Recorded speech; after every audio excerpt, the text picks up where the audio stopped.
Stephen Wiltshire from London is a star amongst savants. His nickname is the Living Camera. Stephen is autistic. He lives in a world of his own. Communication is difficult for him. He didn't speak his first words, pencil and paper, until he was 5. Yet when he was 11, he drew a perfect aerial view of London after only one helicopter ride.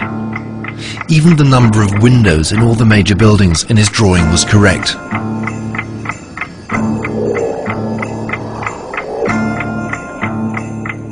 For this film, we're testing the Living Camera in Rome. Stephen has never seen the Eternal City from above before. After only a 45-minute helicopter flight, we'll ask him to draw a 5.5-yard panoramic picture of the historic city centre. Without having a second glance at it, Stephen has 3 days. In these 3 days, Stephen will have to keep thousands of details in his head. The innumerable cupolas, the tiny winding streets, all the balconies and windows of the endless array of houses, and each and every column and window arch of Rome's major sites, from the Pantheon to St. Peter's to the Colosseum. Stephen has never trained for this feat of magic. The miracle simply happened when he first started to draw. Yet none of us would have bet that Stephen would be able to draw Rome just from memory. 5.5 yards of paper can look scarily empty.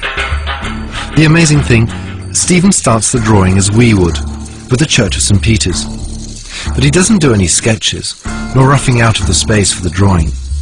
It's as if the panorama already existed within his head, with all the proportions, all the roads, all the details. A little miracle. At the end of the second day, Stephen is a good halfway through his creation.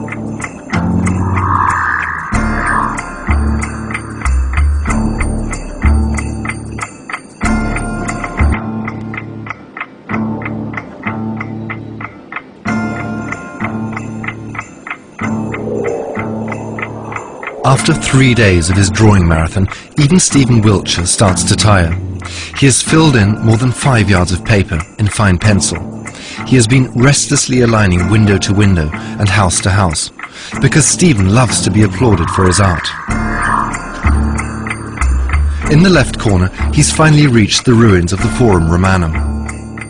Stephen's sister Annette is rejoicing with him. He's made it. Obviously, he's pleased with his work.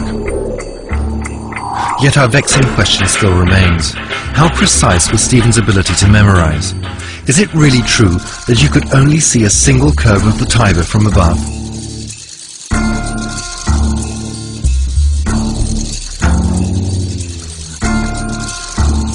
We started to compare the accuracy of the drawing with the real thing. Is Stephen's version of St. Peter's cupola too dominant? Yet here again, like with the curve of the Tiber, Stephen is frighteningly right.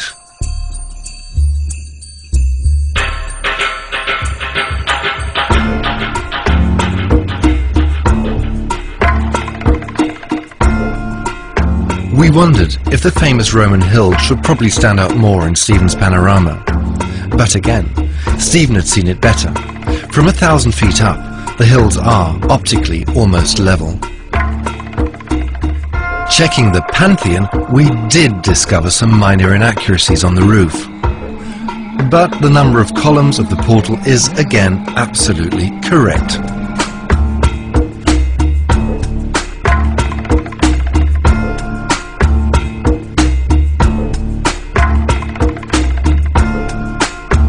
And, despite our doubts, Stephen has drawn one of the most complex buildings, the Colosseum, so precisely, it's practically a blueprint of reality.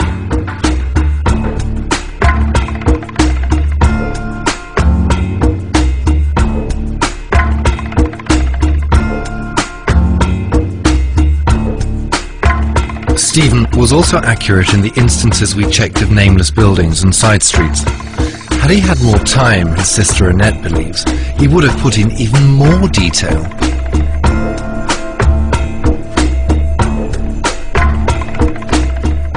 Some of them areas of all of that part, lots of detail, remember things of the some of the cities and the neighborhoods and the villages.